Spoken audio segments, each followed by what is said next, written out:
हर्षवर्धन और मेरे चैनल का नाम है दबंग सरकार। और इस समय मैं आपको बता दूं, मैं एक छोटी सी पेशकश वीडियो के द्वारा आपको देना चाहता हूं। उन युवाओं को ये वीडियो समर्पित है जो देश के लिए बहुत कुछ करना चाहते हैं और चाहते हैं इस देश को बदलना।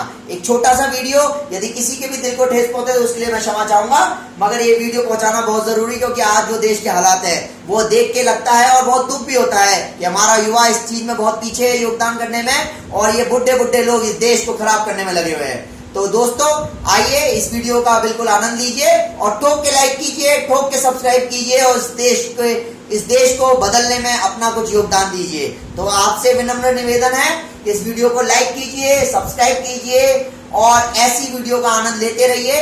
और मैं हर बारी आपको एक नए वीडियो के साथ अपनी पेशकश पेश करूंगा और उन युवाओं को यह संदेश देना चाहूंगा जो इस देश को बदलना चाहते हैं। तो आइए इस वीडियो का आनंद लीजिए। Thank you. नमस्कार दोस्तों, मेरा नाम है निखिल और आज हमारे साथ है मिस्टर हर्षवर्धन जी, जिनका चैनल है दबंग सरकार। तो आज की वीडियो सभी युवाओं को समर्पित है जो देश के लिए कुछ करना चाहते हैं, जो देश को बदलना चाहते हैं। यदि हमारी इस वीडियो से किसी के दिल को ठेस पहुंचती है तो हमारा चैनल उसके लिए क्षमा मांगता है। तो चलिए शुरू करते हैं दबंग सरकार जी के साथ इंटरव्यू। तो पहला प्रश्न आपके लिए, देश को लेकर एक युवा क्या समझता है? भाई देश को लेके एक युवा, जो युवा की नजर में एक देश है, वो आज उसकी हालत बहुत खराब है। युवा आज अपनी परेशानियों में घिरा हुआ है और युवा को फुर्सत नहीं है इतनी कि वो देश के लिए आगे आ पाए, क्योंकि वो उलझा हुआ है उन परेशानियों में, उन चीजों में जिसमें सरकार ने उसे उलझा रखा है। सरकार चाहती है वो काम करे, युवा एक काम करे। अरे जब युवा भी काम करेगा, तुम बुढ़े लोग भी काम करोगे तो देश संभालेगा कौन? देश संभालने वाले बुढ़े, काम करने वाले जवान आदमी, तो देश संभालेगा कौन? देश के युवाओं को तो ये लगता है ना कि भाई देश तो बुढ़ों के हाथों में, तो बुढ़ापे की रफ्तार से ही चलेगा। जब कोई चीज बूढ़े हाथों में दे दी जाएगी तो देश तो बुढ़ापे की रफ्तार से चलेगा ना। अब मान लो 66 साल का प्रधानमंत्री अपने आप को जवान समझता है और सरकारी नौकरी की उम्र तुमने 30 साल कर रखी है, तो जवान आदमी की तो तुमने ले ली ना। तो तुम जवानों के लिए कर क्या रहे हो? तो जवान आदमी ये समझता है कि देश के बुढ़े इस देश को खा गए हैं, पूरी तरीके से खा गए हैं। और मतलब आप ये कहना चाहते हैं कि युवा कुछ नहीं कर रहा? युवा कर रहा है, नौकरी नौकरी नौकरी कर रहा है, ओनली नौकरी। क्योंकि देश को सुधारने में उसको आगे नहीं आने दिया जा रहा, उसको नहीं दिया जा रहा, क्योंकि बुढ़े लोग कुर्सी छोड़ नहीं रहे। एक टोटी लेके भाग गया। आज की डेट में 70% युवा बेरोजगार है। 70% आप समझते हैं बेरोजगारी? आप समझते हैं किसी घर में 2 साल से आटा नहीं है, दाल चावल चीनी नहीं है, वो बेचारा तड़प रहा है। आप मेरी तरफ देखिए, कहाँ देख रहे हैं? आप देखिए इस तरफ और बताइए मुझे कि बेरोजगारी आ रही है, बुढ़े लोग देश चला रहे हैं। आप बताइए क्या कर रहा है आपका चैनल? बताइए, कुछ भी नहीं कर रहा। क्या हो रहा है? मैं तो अपने माध्यम से पहुंचा रहा हूँ, आप मेरी पहुंच पहुंचाइए ना। आप कैसे कह सकते हैं युवा बेरोजगार? आपको दिखता नहीं है क्या? आपको दिखता नहीं है क्या? लोग रोड पे आज भी सो रहे हैं, कांग्रेस के टाइम पे भी सो रहे हैं, बीजेपी के टाइम पे भी सो रहे हैं, आज भी सो रहे हैं। आम आदमी पार्टी आ गई तब भी लोग सो रहे हैं, तो लोग तो सो ही रहे हैं ना पुल के नीचे। गरीब आदमी आज भी टेंट लगा के सो रहा है। कहना ये चाहते हैं अगर अगली पार्टी आए तो वो पुल वाला बंदा महलों में आ जाए। मैं ये नहीं चाहता, मैं ये चाहता हूँ कि सबको जो कई वर्षों से अपनी जिंदगी नीचे के स्तर पे गुजार रहे हैं, वो लोग बेचारों को इतना कर दिया जाए कि वो थोड़ा तो ऊपर आ जाए। आज तक कम से कम 80 से 90% लोगों ने मॉल नहीं देखे। गांव के लोगों को ये नहीं पता मॉल होता क्या है, और तुम मॉल के वहां पब में लुफ्त उठा रहे हो। कौन उठा रहा है लुफ्त? वहां नेताओं के लड़के लुफ्त उठा रहे हैं, वहां लड़कियां छेड़ रहे हैं। डेली FIR होती है, केसेस जो होते हैं डेली के डेली, वो हर 4 दिन के अंदर केस निपट जाना चाहिए। क्यों चलता भाई 6-6 महीने? जब पता लग गया इसने फोन किया, इसको मार दो साले को। क्या मतलब उसका? अगर आपको मौका मिले इनके लिए कुछ करने तो क्या करेंगे? भाई अगर मुझे मौका मिलता है तो मैं सबसे पहले देश में करा दूंगा छुट्टी, सब लोगों की छुट्टी, सब घर पे बैठो। पहले बनेगी रोड एक रोड इतनी चिकनी होनी चाहिए इस देश की, गांव से लेकर शहर तक, के चलने वाला ये बोले कि भैया मेरे को कहीं पे भी ठोकर नहीं लगी। अगर प्रेग्नेंट लेडी है तो उसका बच्चा बीच में पैदा नहीं होगा, उसका बच्चा हॉस्पिटल ले जाके ही पैदा होगा, क्योंकि आज की डेट में गड्ढे इतने हैं कि बच्चा बीच में ही पैदा हो जाता है। किसी के अगर पीठ में दर्द है, पेट में दर्द है, और यदि उसको हम ले जाते हैं रिक्शे में तो इतने गड्ढे हैं कि उसका पेट भी गड़बड़ हो जाता है पूरा, और पीठ का तो हाल ही बुरा हो जाता है। तो रोडें इतनी खराब है, पहले बनेंगी रोडें। और पानी तो मैं बताऊं, पानी का तो इतना सिंपल उपाय है कि पानी जितना वेस्ट हो रहा है गंगोत्री से जो निकल रहा है, अनलिमिटेड पानी निकल रहा है, अनलिमिटेड डेटा होता है ना, अनलिमिटेड पानी निकल रहा है। और पानी इतना वेस्ट जा रहा है क्योंकि वहां हल्की पौड़ी पे लोग कपड़े धो रहे हैं, वहाँ गाय निला रहे हैं, वहाँ बकरियां चरा रहे हैं, और वो पानी देश की जनता को नहीं मिल रहा है। वो पानी कहाँ जा रहा है? हर की बॉडी में लोगों के नहाने के लिए, नहा रहे हैं लोग। अबे तो नहाने के लिए नीचे पानी, भाई ये पाइप लगा के पानी मोड़ दो और पूरी जनता में फैला दो, पानी की कोई कमी नहीं है। नहीं कोई करेगा क्यों? क्योंकि भाई विदेश जा रहा है, प्रधानमंत्री कहाँ जा रहा है? विदेश। राष्ट्रपति 5 साल दिखता नहीं है, वो हाथी घोड़ों के संग वहां रह रहा है राष्ट्रपति भवन में 500 कमरे में, और मुख्यमंत्री अपने ऑफिस आता नहीं है। तो काम तो कोई नहीं कर रहा ना, कोई भी नहीं कर रहा। और ये युवा कह रहा है कि जब तुम काम नहीं कर रहे तो युवाओं को आगे दो, हमें भी नहीं आने दे रहे, खुद भी काम नहीं कर रहे, तो देश का तो बंटा ढार होगा ना। बिल्कुल सही कहा आपने देश के लिए। तो अगला सवाल आपके लिए तो अगला प्रश्न मिश्रा, आज की डेट में एक आम इंसान पॉलिटिक्स में आगे नहीं बढ़ पा रहा, क्यों? देखिए ऐसा है, पॉलिटिक्स में इसलिए आगे नहीं बढ़ पा रहा है। सबसे पहले तो मैं बता दूं कि इस चूतिया देश के अंदर लोंडे हो गए चूतिया, क्योंकि एक तो भैंसो गर्मी पड़ रही है, यहाँ पे गर्मी पड़ रही है तो यहाँ पे लोंडे हो गए पावले। अब पॉलिटिक्स में आना तो चाहते हैं, हर कोई आना चाहता है भाई पॉलिटिक्स में, मैं भी आना चाहता हूँ, आपको भी मौका देंगे, आप भी आएंगे। लेकिन ये जो ऊपर बैठे हैं, बड़े बड़े जो नेता बैठे हैं, साले देश को जो खा गए हैं, जो देश के लिए कोई काम नहीं कर रहे, या आने कहाँ देते हैं? ये तो अपनी लगा रहे हैं, गति नहीं छोड़ रहे। गति छोड़ेगा तभी तो मैं आऊंगा। मैं कितनी बारी मुख्यमंत्री घर गया, कितने लेटर मैंने पीएम को लिख दिए, पीएम वाला कहता है कि मैं मिलूंगा नहीं। क्यों? कहता मैं भैया तुम्हारा क्या काम है? उससे कहते हैं जी ये काम है, वो कहता भैया ये तो कोई काम ही नहीं है। अबे भैया जब ये कोई काम ही नहीं है, कोई काम तू कर नहीं रहा, तो भैया तू हमें भी नहीं आने दे रहा, तो तू देश को क्यों नीचे ले जा रहा है?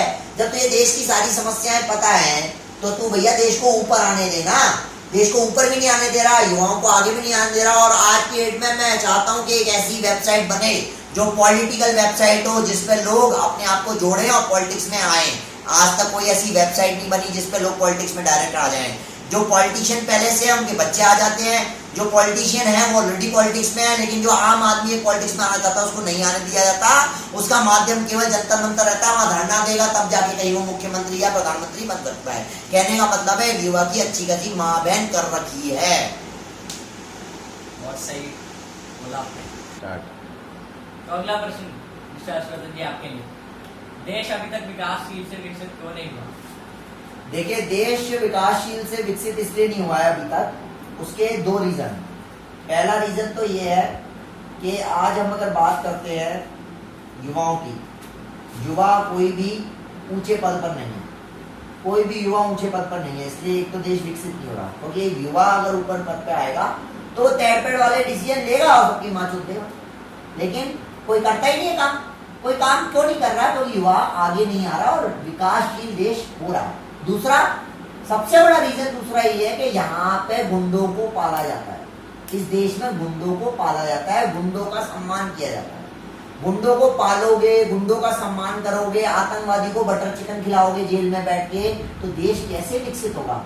देश तो तभी विकसित होगा। कसाब को आप बटर चिकन खिला रहे हैं, युवाओं से आप काम करवा रहे हैं। कोई अगर जेल हो जाती है किसी को तो उसकी शाम तक जमानत हो जाती है। संविधान ऐसा चुतिया बना रखा है, बाबा राव अम्बेडकर साहब बना गए, तुम फॉलो कर रहे हो ना। तुम जिंदा थे जब वो जिंदा थे, जब वो मर गए ना तुम मर रहे हो, वही तुम जिंदा हो अब जब वो मर गए। तो कहने का मतलब है संविधान जब बना था तब तो उस समय का संविधान बना था। आज परिस्थितियां दूसरी हैं, परिस्थितियां दूसरी हो गई तो आज सामाजिक दायरे दूसरे हो गए, सामाजिक गतिविधियां दूसरी हो गई, सामाजिक सोच दूसरी हो गई, तो लोगों का सोचने का नजरिया अलग हो गया। तो अब संविधान में चेंजेस क्यों नहीं कर रहे हैं आप लोग? संविधान में चेंजेस भी तो जरूरी है ना।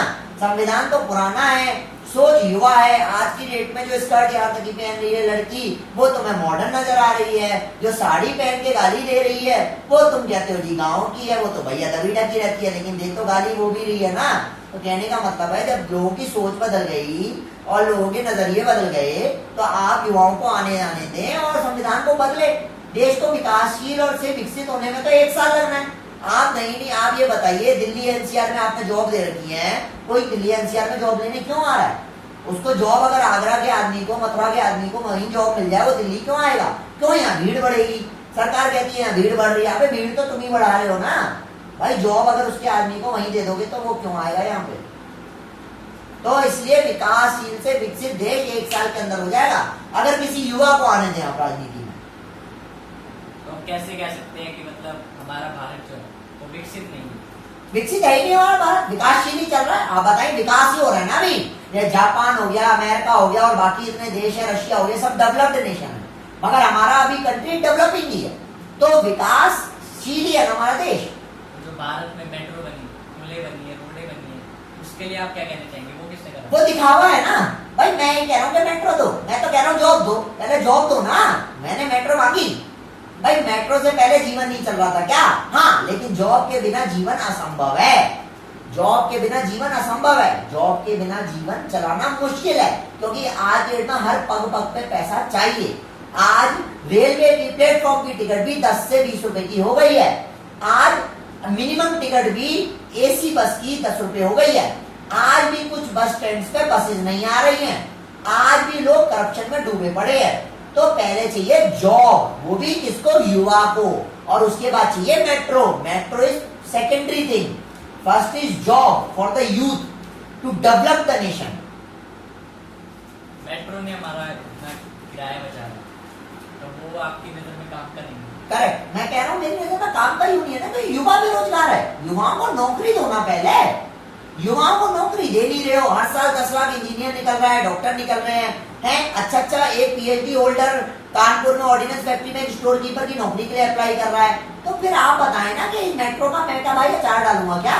जितने प्रतिशत युवा काम कर रहे हैं तो वो तो 30% कर रहे हैं, 70% तो युवा बेरोजगार है ना। ये आप कैसे कर सकते हैं? मैंने आंकड़े निकाले हैं ना। तो अगला प्रश्न मिस्टर हर्षवर्धन जी आपके लिए। राष्ट्रपति, प्रधानमंत्री और मुख्यमंत्री देश की हालात को जानते हुए भी कुछ नहीं कर रहे, क्यों? भाई ये तो यही बता सकते हैं क्यों नहीं कर रहे हैं। भाई मैं तो कैसे बताऊं? मैं तो ये बता सकता हूं कि राष्ट्रपति, मुख्यमंत्री और प्रधानमंत्री तीनों ही कोई काम नहीं कर रहे हैं।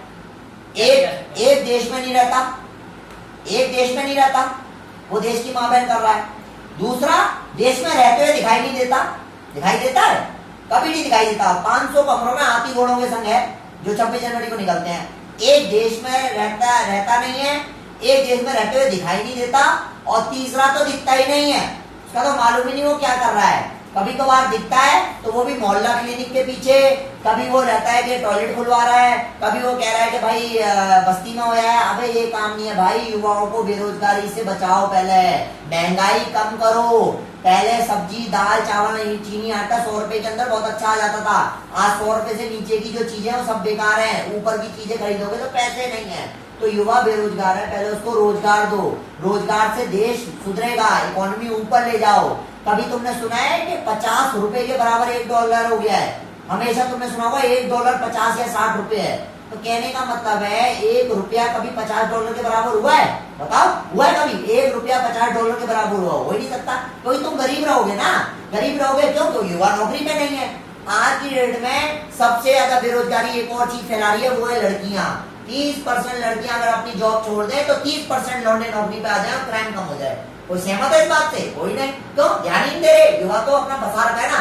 युवाओं को किसमें फंसा रखा है? सुबह जाते हैं नौकरी करने, शाम को आ जाते हैं। उन्हें सोचने का टाइम ही नहीं है कि देश के लिए कुछ करें, देश के लिए कुछ जाएं। कोई जंतर मंतर में जाता है तो उसे पुलिस पकड़ लेती है। फिर प्रधानमंत्री वहां से ऑर्डर देता है। 125-150 करोड़ की जनसंख्या में अगर कोई मर गया तो कोई पूछ रहा है क्या? तो प्रधानमंत्री का काम तो होता है सबको खुश रखना। तू तो भैया प्रधानमंत्री है ना, देश का तू तो पूरा का प्रधान है। प्रधान यानी मुख्य आदमी है, पहला आदमी है। पहला आदमी तो अंदर बैठा 500 कमरों में। तू मुख्य आदमी, प्रधानमंत्री और के भी कुछ नहीं कर रहा, तो कर तो तू कुछ भी नहीं रहा ना फिर। और तेरा काम भी नहीं पता।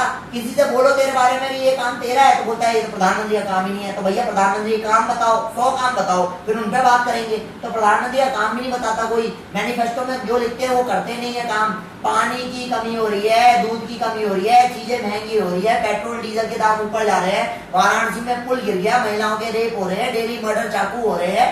तो अब देश में जब इतना सालों से हो ही रहा है, तो कांग्रेस हो या बीजेपी हो या आम आदमी पार्टी हो, तीनों ही कुछ नहीं कर रहे। कर कौन रहा है? कोई भी नहीं कर रहा। इसके लिए आप क्या कदम उठा सकते हैं? भैया सीधी सीधी बात है, पहले युवाओं को आना पड़ेगा। लोकसभा में आपके आना पड़ेगा, राज्यसभा में सबको आना पड़ेगा, और इन बुड्ढों को गोली मार दो या इनको हटा दो, चाहे इनका प्लेन क्रैश हो जाए, ये ज्यादा बढ़िया है। क्योंकि ये बुड्ढे नहीं हटेंगे अपनी सीट से कभी भी। ये युवाओं को आने नहीं देंगे। क्यों? क्योंकि इनको मोटी मोटी रकम की तनख्वाह मिल रही है, इनके बढ़िया बढ़िया भैया बंगले बने हुए हैं, एसी में टन ये सोते हैं, रात को शैंपेन दारू पीते हैं और उसके बाद फुल मजे करते हैं विदेशों के। इन्हें ये नहीं पता कि नीचे वाला आदमी इतना परेशान है, इसलिए ये अपनी गद्दी नहीं छोड़ेंगे। तो किसी एक युवा को या किसी को, सबको युवाओं को आगे आना पड़ेगा, ताकि एक ग्रुप बनाए, ताकि इन बुड्ढों को घेर घेर के इनको पकड़ के पूछा जाए कि भाई देश में आए हो, देश के लिए खड़े हुए हो तो काम करो। काम क्यों नहीं करते? मैं आपकी इस बात से सहमत हूँ, युवा आए तो कुछ कर सकता है। लेकिन एक बात पे मैं आपकी कहना चाहूँगा, बताइए। आपने कहा कि 30% महिलाएं अगर नौकरी छोड़ दें वो इस शहर में रहेगा मुश्किल है।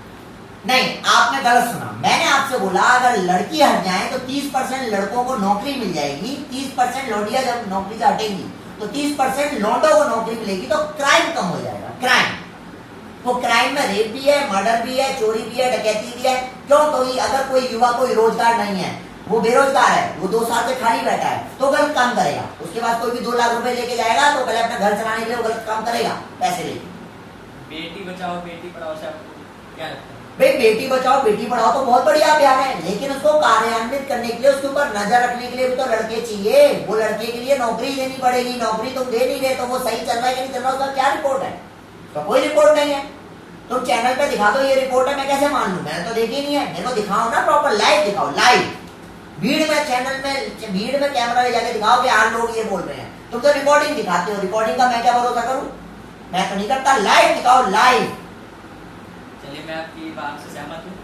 तो अगला प्रश्न पूछते हैं हम आपसे अर्जुन जी, कि अगर आपके या किसी युवा के हाथ में इस देश की सत्ता दे दी जाए तो आप इसे कैसे सुधारेंगे? अगर भाई हमारे हाथ में सत्ता दे दी जाए तो मैंने आपको पहले भी बता दिया कि सबसे पहले हम इस संविधान को चेंज करेंगे, यहाँ के युवाओं को रोजगार देंगे, और सबसे पहली बात कि जो मुख्य जो चीजें हैं जो हम शुरू से सुनते आ रहे हैं, रोटी कपड़ा और मकान, ये तीनों सुविधाएं हम हर एक उस व्यक्ति को देंगे जो हिंदुस्तान में रह रहा है। और एक रूल ये बनेगा कि अगर हिंदुस्तान में इस तारीख के बाद किसी ने भी क्राइम किया, क्योंकि हमारे मान लो अगर मैं ही प्रधानमंत्री बनता हूं तो मैं एक डेट बता दूंगा कि भाई ये डेट है, और इस डेट के बाद अगर किसी ने भी क्राइम किया तो उसे हम जिंदा नहीं छोड़ेंगे, वो मरेगा ही मरेगा, उसे गोली मार देंगे ऑन द स्पॉट कि भाई क्राइम किया तुमने। इसलिए क्राइम तो होना ही नहीं चाहिए। सबको प्यार से रहना है इस देश के अंदर। कोई हिंदू नहीं, कोई मुसलमान नहीं, कोई रिजर्वेशन नहीं, नौकरी सबको मिलेगी, वो भी सरकारी ज्यादा मिलेगी, प्राइवेट सब बंद करा दूंगा मैं, सब बंद करा दूंगा। सरकारी नौकरियां मिलेगी, सबको मकान मिलेगा, रोटी कपड़ा मिलेगा और सस्ता मिलेगा, एकदम सस्ता। बहुत अच्छा बोला अर्जुन जी आपने, आपकी बात से सहमत हूँ।